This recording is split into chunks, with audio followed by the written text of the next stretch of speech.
Chaque jour, Charles et Carole vous présentent la leçon de l'école du sabbat.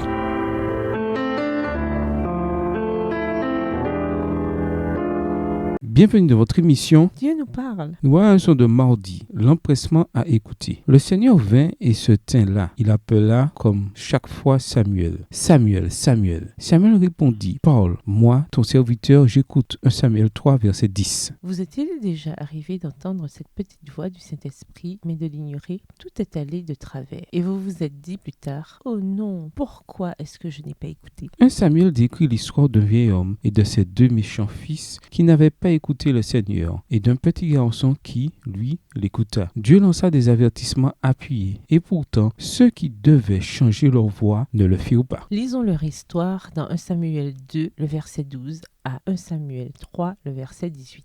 1 Samuel 2, verset 12 à 1 Samuel 3, verset 18. Les fils d'Élie étaient des hommes pervers. Ils ne connaissaient point l'Éternel. Et voici quelle était la manière d'agir de ces sacrificateurs à l'égard du peuple. Lorsque quelqu'un offrait un sacrifice, le serviteur du sacrificateur arrivait au moment où l'on faisait cuire la chair, tenant à la main une fourchette à 3 dents. Il piquait dans la chaudière, dans le chaudron, dans la marmite ou dans le pot, et tout ce que la fourchette amenait, le sacrificateur le prenait pour lui. C'est ainsi qu'ils agissaient à l'égard de tous ceux d'Israël qui venaient là à Silo. Même avant qu'on fît bouillir la graisse, le serviteur du sacrificateur arrivait et disait à celui qui offrait le sacrifice, « Donne pour le sacrificateur de la chair à rôtir. Il ne recevra de 3 points de chair cuite, c'est de la chair crue qu'il veut. » Verset 16. Et si l'homme lui disait, quand on aura bouilli la graisse, tu prendras ce qui te plaira. Le serviteur répondait, non, tu donneras maintenant, sinon je prends de force. Ces jeunes gens se rendaient coupables devant l'Éternel d'un très grand péché parce qu'ils méprisaient les offrandes de l'Éternel. Samuel faisait le service devant l'Éternel et cet enfant était revêtu d'un éphod de lin. Sa mère lui faisait chaque année une petite robe et la lui apportait en montant avec son mari pour offrir le sacrifice annuel. Élie bénit Elkana et sa femme en disant que l'Éternel te fasse avoir des enfants de cette femme pour remplacer celui qu'elle a prêté à l'Éternel. Et ils s'en retournèrent chez eux. Verset 21. Lorsque l'Éternel eut visité Anne, elle devint enceinte et elle enfanta 3 fils et 2 filles. Et le jeune Samuel grandissait auprès de l'Éternel. Élie était fort âgé et il apprit comment ses fils agissaient à l'égard de tout Israël. Il apprit aussi qu'il couchait avec les femmes qui s'assemblaient à l'entrée de la tente d'assignation. Il leur dit, « Pourquoi faites-vous de telles choses? Car j'apprends de tout le peuple vos mauvaises actions. Non, mes enfants, ce que j'entends dire n'est pas bon. Vous faites pécher le peuple de l'Éternel. Si un homme pêche contre un autre homme, Dieu le jugera. Mais s'il pêche contre l'Éternel, qui intercédera pour lui? Et ils n'écoutèrent point la voix de leur père, car l'Éternel voulait les faire mourir. » Verset 26. Le jeune Samuel continuait à grandir et il était agréable à l'Éternel et aux hommes. Un homme de Dieu vint auprès d'Élie et lui dit, « Ainsi parle l'Éternel, ne me suis-je pas révélé à la maison de ton père lorsqu'ils étaient en Égypte dans la maison de Pharaon? Je l'ai choisi parmi toutes les tribus d'Israël pour être à mon service dans le sacerdoce, pour monter à mon autel, pour brûler le parfum, pour porter l'éphod devant moi. Et j'ai donné à la maison de ton père tous les sacrifices, consumés par le feu et offerts par les enfants d'Israël. Pourquoi foulez-vous aux pieds mes sacrifices et mes offrandes que j'ai ordonné de faire dans ma demeure? Et d'où vient que tu honores tes fils plus que moi, afin de vous engraisser des prémices de toutes les offrandes d'Israël, mon peuple? C'est pourquoi, voici ce que dit l'Éternel, le Dieu d'Israël. J'avais déclaré que ta maison et la maison de ton père marcheraient devant moi à perpétuité. Et maintenant, dit l'Éternel, loin de moi, car j'honorerai celui qui m'honore, mais ceux qui me méprisent seront méprisés. Verset 31. Voici le temps arrive où je retrancherai ton bras et le bras de la maison de ton père, en sorte qu'il n'y aura plus de vieillard dans ta maison. Tu verras un adversaire dans ma demeure, tandis qu'Israël sera comblé de bien par l'Éternel. Il n'y aura plus jamais de vieillard dans ta maison. Je laisserai subsister auprès de mon autel l'un des tiens, afin de consumer tes yeux et d'attrister ton âme. Mais tous ceux de ta maison mourront dans la force de l'âge. Et tu auras pour signe ce qui arrivera à tes 2 fils, Hopni et Phiné. Ils mourront tous les 2 le même jour. Je m'établirai un sacrificateur fidèle qui agira selon mon cœur et selon mon âme. Je lui bâtirai une maison stable et il marchera toujours devant mon oint. Et quiconque restera de ta maison viendra se prosterner devant lui pour avoir une pièce d'argent et un morceau de pain et dira, attache-moi, je te prie, à l'une des fonctions du sacerdoce. tente afin que j'aie un morceau de pain à manger. Chapitre 3. Le jeune Samuel était au service de l'Éternel devant Élie. La parole de l'Éternel était rare en ce temps-là, les visions n'étaient pas fréquentes. En ce même temps, Élie, qui commençait à avoir les yeux troubles et ne pouvait plus voir, était couché à sa place. La lampe de Dieu n'était pas encore éteinte,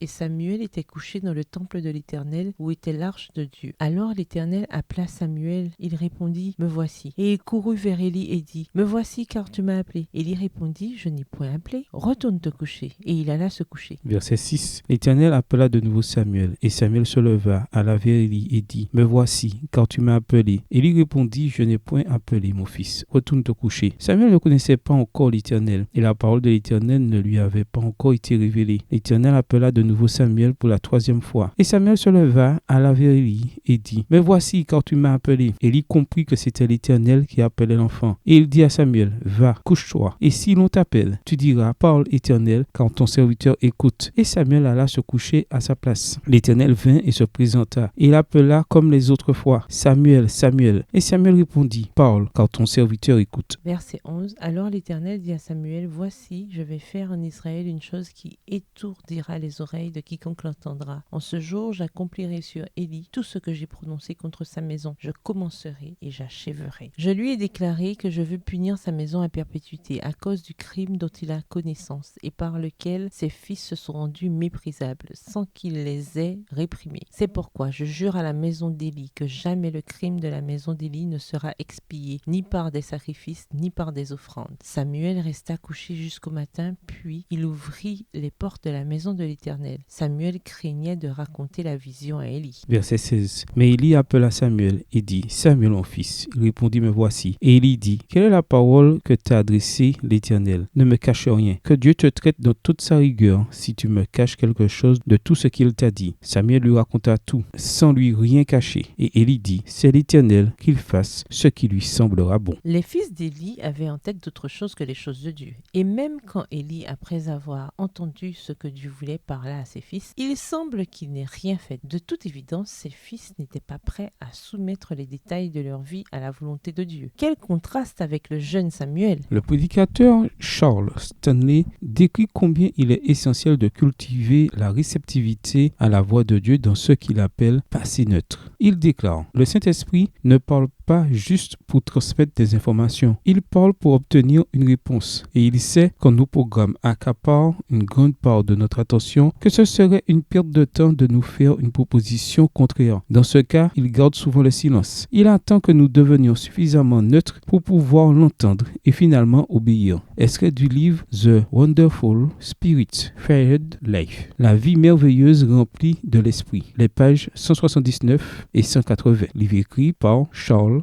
Stanley. D'après vous, que voulait dire Stanley par devenir suffisamment neutre pour pouvoir l'entendre et finalement obéir? Que devez-vous mettre en place dans votre vie pour être plus réceptif à la voix de Dieu et cultiver la volonté d'obéir à sa direction? Au revoir. Et à demain si Dieu veut.